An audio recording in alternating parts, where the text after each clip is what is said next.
So in just a few moments, as you can see, Pat Albert, our C-130, is already taxiing out, and we'll be taxiing into position, and in just a few moments, we're going to hand over the microphone to Buenos. Last call for trash pickup. Please look around you, the box seats around your area. If you see anything lying around loose, please pick it up and look into your bike trash.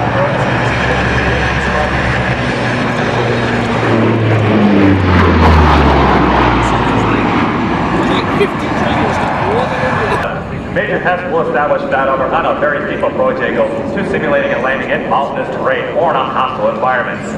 Demonstrating the short field landing capability, they will touch down and immediately reposition the propellers to full aft, stopping the aircraft in just 1,500 feet. You will notice not only can the aircraft stop quickly, it can actually taxi backwards. And we'll be taxiing into position, and in just a few moments, we're going to hand over the microphone to Buenos. Last call for trash pickup. Please look around you, the box seats around your area. If you see anything lying around loose, please pick it up and look into your bike trash. Please pick up.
Hi, my name is Lieutenant Commander John Allison, Blue Angel number 5 and lead solo pilot for the United States Navy Blue Angels.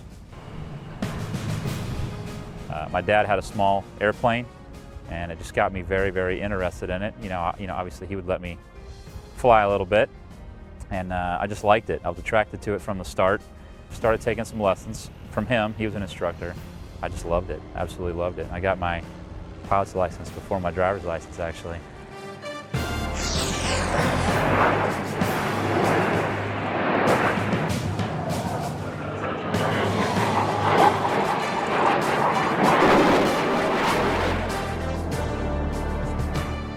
What's impressed me the most about this team is that the level of teamwork, the level of professionalism basically eclipses anything that I've ever seen. These guys are great.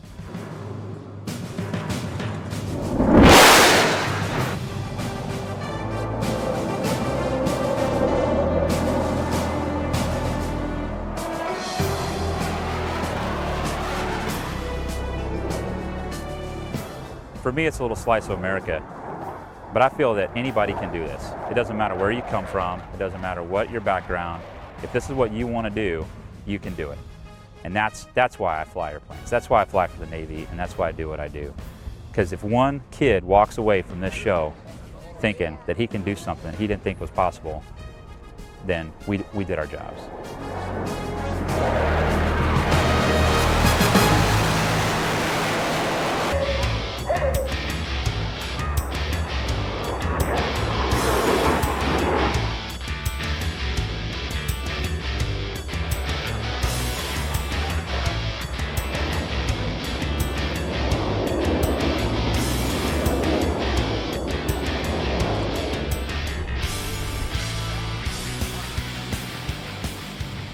The Blue Angels have been around since 1946. 61 years ago, Admiral Chester Nimitz knew that the Army Air Corps was becoming the Air Force, and he wanted to make sure that Congress kept spending for naval aviation. Therefore, he tapped on the shoulder of a young lieutenant commander, a war hero, a fighter ace by the name of Roy Butch Boris. And back then, he started the Navy Flight Demonstration Squadron that we now call the Blue Angels.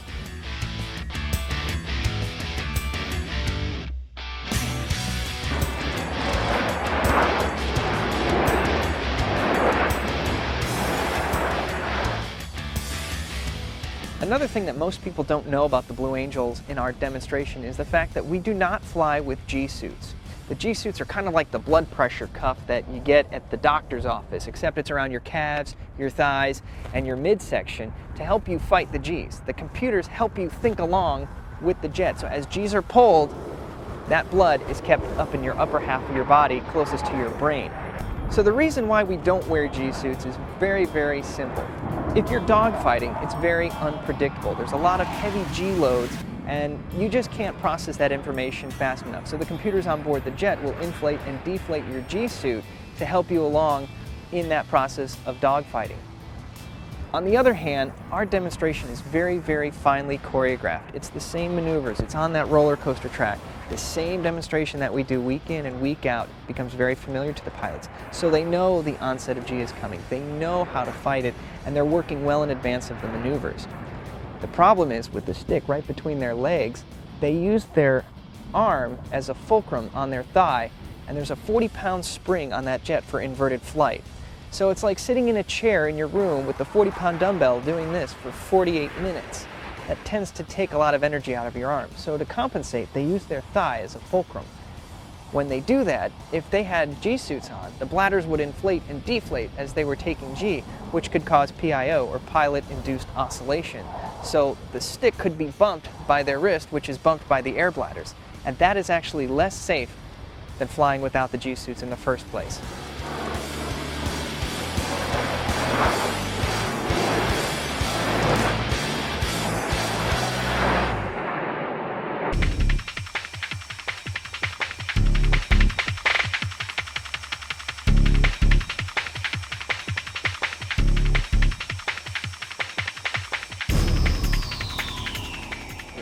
I came to flying late in life.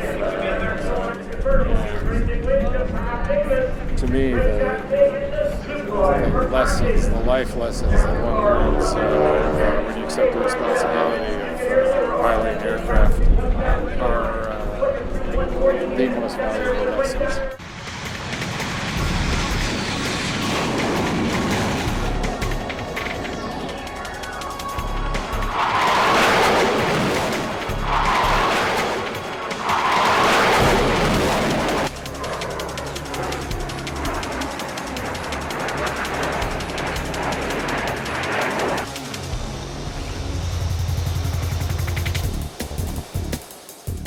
It was work. It was, it's amazing, an amazing experience.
think it's really important for everybody to understand that the average F-18 squadron has about a dozen jets and about 250 to 260 people. The Blue Angels have about a dozen jets, but we also have a C-130. We have 110 people. And when we go on the road, we take about 7 jets with us, depending on the show site. We also take Fat Albert. And oh, by the way, we have the oldest F-18s in the Navy and Marine Corps, and we only take about 50 enlisted personnel with us. So for every hour that a jet flies, we can expect somewhere around 20 to 25 man-hours of work to go into this jet to make sure that it's ready for the following air show. In some cases, we may need parts, and Fat Albert may have to go make a late run. But by and large, the next day, you can expect a full lineup of jets. And a testament to our troops and what they've done. In 61 years, we've never had to cancel an air show due to maintenance inavailability of our aircraft.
Oh boy, I was, as a kid, I was an aviation nut, and it was only when I started racing cars when I was about 15 and a half that I kind of got away from it. But I got my pilot's license when I was 17, and I always dreamed of being able to fly in the military.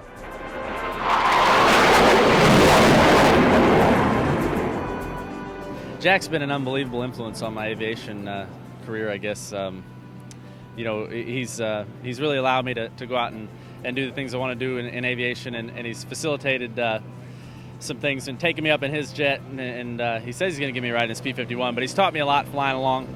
I don't know if you've ever flown with Jack, but he's a heck of a teacher, and you know, he'll only tell you once, and then he'll yell at you when you forget, but he makes an impression, and he's a great guy and a great aviator.